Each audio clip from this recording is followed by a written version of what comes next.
So JNTUA third ఇయర్లో కొన్ని booklets miss అయ్యి దొరికినప్పటికీ రిజల్ట్స్ లేట్ అయినప్పటికీ కూడా మొత్తానికి 3-1, 3-2 బీటెక్ రిజల్ట్స్ అయితే జేఎన్టీయూ అనంతపూర్ డిక్లేర్ చేయడం అయితే జరిగిందనమాట. సో ఇప్పుడు ఆ పేపర్ వాల్యుయేషన్ ఎలా జరిగింది అని చెప్పేసి చాలామంది స్టూడెంట్స్ అడగడం జరిగింది. ఇక పోల్ కూడా కండక్ట్ చేయడం జరిగింది ఎప్పట్లాగే, easy I pass, tough I pass, medium I failed అని చెప్పేసి. సో అది కూడా చెప్తాను. సో ఇక దాన్ని బట్టి ఇప్పుడు ఇంకా రిలీజ్ కాపోయాయి JNTUA 4-2 BTech, 4-1 BTech, 1-1 BTech, 1-2 BTech paper valuation ఎలా ఉంటుంది, పేపర్ వాల్యుయేషన్ అయిపోయిందా, రిజల్ట్స్ ఎప్పుడు డిక్లేర్ అయ్యేదానికి ఛాన్స్ ఉంది. సో దీని గురించి అయితే చెప్పబోతున్నాను. సో ఇందులో 4-1లో వచ్చేసరికి ఏంటంటే R23, R20, R19, R15 regulation వాళ్ళు ఉన్నారు. 4-2కి వచ్చేసరికి R19, R15 రెగ్యులేషన్ వాళ్ళు ఉన్నారు. సో 4-1లో R23 వాళ్ళు లేరు, సారీ, ఓకే, R20 నుంచి R19, R15. ఇక 1-1, 1-2లో వచ్చేసరికి R23, R20, R19, R15 regulation వాళ్ళు ఉన్నారు.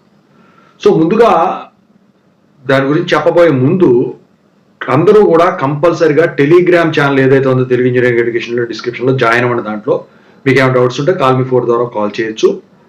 సో ఇంతవరకు ఈ ఛానల్ సబ్స్క్రైబ్ చేసుకున్న వాళ్ళు సబ్స్క్రైబ్ చేసుకుని వీడియోని లైక్ చేయండి, షేర్ చేయండి. Software courses work support channel కూడా ఉంది, మీకు చాలా బాగా ఉపయోగపడుతుంది. అది కూడా డిస్క్రిప్షన్లో ఉంది, సబ్స్క్రైబ్ చేసుకోండి. వాట్సాప్ గ్రూప్ కూడా ఉంది, మీకు ఇష్టమైతే చేసుకోండి. ఇక టాపిక్లోకి వెళితే ముందుగా జేఎన్టీయూఏ 3-1, 3-2 బీటెక్ పేపర్ వాల్యుయేషన్ ఎలా జరిగింది. ఇక్కడ పోల్ కనిపిస్తుంది చూసారా. సో దాని ప్రకారం చూసుకుంటే 63% మంది ఈజీ అని చెప్పేసి పేపర్ వాల్యుయేషన్ పోల్ చేయడం జరిగింది. చాలా తక్కువ మంది వచ్చేసరికి ఫెయిల్డ్ అని పెట్టారు. టఫ్ జరిగినా, మీడియం జరిగినా, సో వాళ్ళకి అనుకూలంగా ఆ రిజల్ట్ వాళ్ళు పోల్ చేయడం అయితే జరిగింది. సో పర్సనల్గా కొంతమంది కామెంట్లు కూడా పెడతా ఉన్నారు. ఏంటంటే కొంచెం 3-1 కొంచెం ఆర్గ్యూ జరిగిందండి, 3-2 బాగా ఈజీగా జరిగింది, 3-1 కొంచెం 3-2తో పోల్చినట్టయితే కొంచెం టఫ్ జరిగిందండి అని చెప్పేసి చెప్పడం అయితే జరిగింది. కొంతమంది WL అని వచ్చిందండి. WL అంటే ఏంటండి, విత్ హెల్డ్ అండి, ఓకేనా. మీ బుక్లెట్లు పోయినా లేకపోతే పేపర్ వాల్యుయేషన్ కరెక్షన్ అవ్వపోయినా అది, సో అలాంటి వాటి కోసం విత్ హెల్డ్ అని వస్తుంది అనమాట. సో ఓవరాల్గా 3-1, 3-2 బీటెక్ పేపర్ వాల్యుయేషను ఈజీగానే జరిగింది, ఓకేనా. సో ఇక ఇది థర్డ్ ఇయర్కి సంబంధించింది. మరి ఇప్పుడు ఒక్కొక్కటి మాట్లాడుకుందాం. ముందు మనం మాట్లాడుకోవాల్సింది 4-2 బీటెక్ సప్లీ. సో R20 వాళ్ళకు 4-2లో సబ్జెక్ట్ లేవు కాబట్టి 4-2 R19, R15 వాళ్ళకి మాత్రమే డిసెంబర్లో జరిగింది. పేపర్ వాల్యుయేషన్ కంప్లీట్ అయిపోయింది, నేను ఎప్పుడు అప్డేట్ ఇచ్చాను. మార్క్స్ ఎంట్రింగ్ కూడా పూర్తయింది. పేపర్ వాల్యుయేషన్ ఎలా జరుగుతుందంటే ఖచ్చితంగా అయితే పేపర్ వాల్యుయేషన్ బాగానే జరిగింది.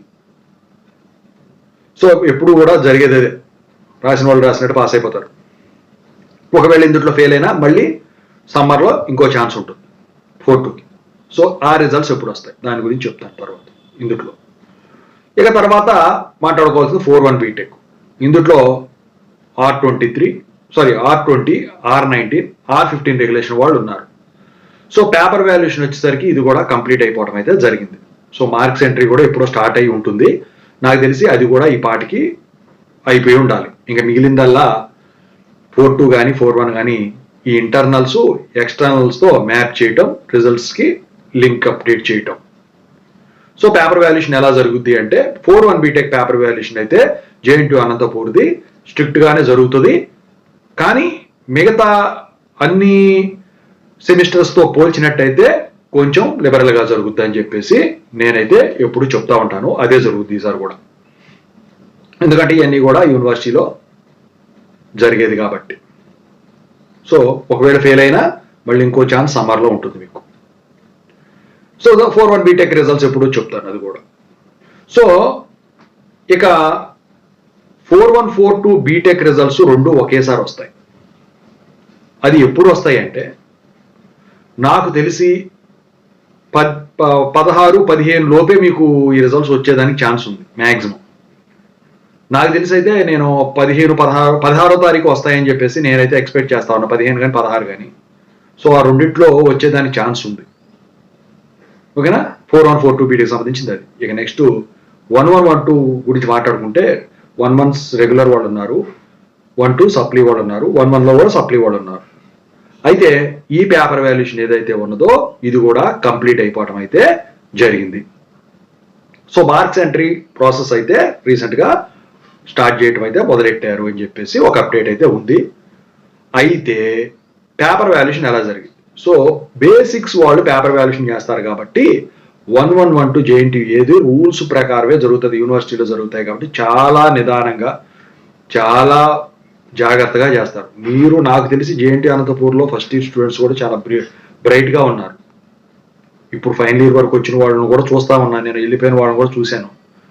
సో మిగతా వాళ్ళతో పోల్చినట్టయితే యూనివర్సిటీ వాళ్ళతో వీళ్ళు చాలా బ్రైట్గా ఉన్నారు. మ్యాథమెటిక్స్ సబ్జెక్టులు లాంటి వాటిలో బాగా ఇదిగా ఉన్నారు. మధ్యలో ఒక్కసారి లాక్డౌన్ అప్పుడు ఏదో 1112లో సప్లీ చెకాక్ అయింది, కానీ అప్పుడు కూడా రెగ్యులర్ వాళ్ళు చాలా బాగున్నారు. అంటే దాని ప్రకారం ఏంటంటే ఏమర్థం అవుతుందంటే ఫ్యాకల్టీ టీచింగ్ స్కిల్స్ బాగున్నాయి, క్లాస్ వర్క్ అంతా కరెక్ట్గా జరుగుతుంది, ఎక్కడ కూడా వీళ్ళు డుమ్మా కొట్టట్లేదని అర్థమైపోతుంది. రాసేది కూడా కరెక్ట్గా శ్రద్ధగా రాస్తా ఉన్నట్టయితే తెలుస్తూ ఉంది. ఈసారి పేపర్ వాల్యుయేషన్ బాగానే ఉంటుంది, ఎందుకంటే మీరు బాగానే రాస్తారు కాబట్టి. కాకపోతే ఫోర్త్ ఇయర్తో థర్డ్ ఇయర్తో సెకండ్ ఇయర్తో కంపేర్ చేసినట్టయితే అంత లూజ్గా వదిలేరు, ఎట్లా పడితే అట్లయితే చేయరు, రూల్స్ ప్రకారం చేస్తారు యూనివర్సిటీ వాళ్ళు. ఓకేనా? అయితే ఈ మార్క్స్ ఎంట్రీ ప్రాసెస్ కనుక కంప్లీట్ అయిపోతే నాకు తెలిసి 4142తో పాటు ఈ 1112 కూడా రిలీజ్ అయిపోతాయి. లేదంటే 1112 ఈ మార్క్స్ ఇంటర్నల్స్ ఎక్స్టర్నల్స్తో మ్యాచ్ చేయటం, మ్యాపింగ్ చేయటం ఇదంతా లేట్ అయితే రిజల్ట్స్ లింక్ చేయటం, లేకపోతే సర్వర్ బిజీ అవుతుంది అని అనుకుంటే మాత్రం 25వ తారీఖుకి ఈ 1112 బీటెక్ రిజల్ట్స్ అయితే డిక్లేర్ చేస్తారు. అది ఇదైనా అదైనా 11 అయినా 12 అయినా. సో ఒకవేళ ఫెయిల్ అయితే ప్రాబ్లం ఏంటంటే మళ్ళీ 1112 వచ్చేసరికి 11 సప్లీ ఏమో సంపర్లో జరుగుతుంది, 12 సప్లీ ఏమో 12 రెగ్యులర్తో పాటు మళ్ళీ జరగటం అయితే జరుగుతుంది. అయితే మీరంతా గమనించాల్సింది ఒకటి ఉంది ఇక్కడ. ఏంటంటే మొన్న ఏదో థర్డ్ ఇయర్ది బుక్లెట్లు గడబిడని అన్నారు, మాయ కూడా అలా అవుతాయంట. అది అవ్వదండి, దొరికినాయండి బుక్లెట్స్, తర్వాత వాళ్ళే స్టేట్మెంట్ ఇచ్చేశారు. మీరు దాని గురించి గాబరా పడాల్సిన పర్లేదు. మీ పని ఏంటంటే మీ చేతిలో ఉన్నంత వరకే. ఏదైనా ఇప్పుడు గ్రూప్స్ ఇలాంటివి ఉన్నాయనుకో, ఏదో అవకతవకలు జరిగినాయి అంటే రద్దు చేసి కండక్ట్ చేస్తారు. అంతేగాని నీ పని నువ్వు శ్రద్ధగా చేసినప్పుడు, నీ తప్పిదం లేనప్పుడు యూనివర్సిటీ వాళ్ళు మిమ్మల్ని ఇబ్బంది పెట్టరు. ఏ యూనివర్సిటీ అయినా కానివ్వండి, రీ ఎగ్జామ్ అనేది జరగని విషయం. అది దానివల్ల చాలా సమస్యలు తలెత్తాయి, ఎందుకంటే నీ వంతు ప్రయత్నం నువ్వు చేసావు. ఓకేనా? సో అది నీ ఏపు తప్పు ఉంటే తప్ప ఏ కాపీ అనో ఏదనో అప్పుడు కూడా అసలు రీ ఎగ్జామ్ అనేది ఉండదు, బీటెక్ ఎడ్యుకేషన్లో కానీ బీఫార్మసీ ఎడ్యుకేషన్లో కానీ. ఓకేనా? సో ఓవరాల్గా అయితే 41 కానివ్వండి, 42 కానివ్వండి, 11 కానివ్వండి, 12 కానివ్వండి. సో నేను అనుకోవడం ఏంటంటే ఖచ్చితంగా అయితే 4142 ఒకసారి వస్తాయి, ఎందుకంటే సర్వర్లో బిజీ అయిపోతాయి మీరు ఇది చేసుకున్నాను. 1112 ఇంకోసారి వస్తాయని చెప్పేసి నేను భావిస్తాను. దాంతో మొత్తం కూడా రిజల్ట్స్ అన్నీ కూడా క్లియర్ బీటెక్ వరకు, ఇక బీఫార్మసీ ఉంటాయి. ఓకేనా? సో టెలిగ్రామ్ ఛానల్లో ఖచ్చితంగా జాయిన్ అవ్వండి, ఈ ఛానల్ సబ్స్క్రైబ్ చేసుకోండి, ఈ వీడియో లైక్ చేయండి, షేర్ చేయండి. I wish all the best. Thank you.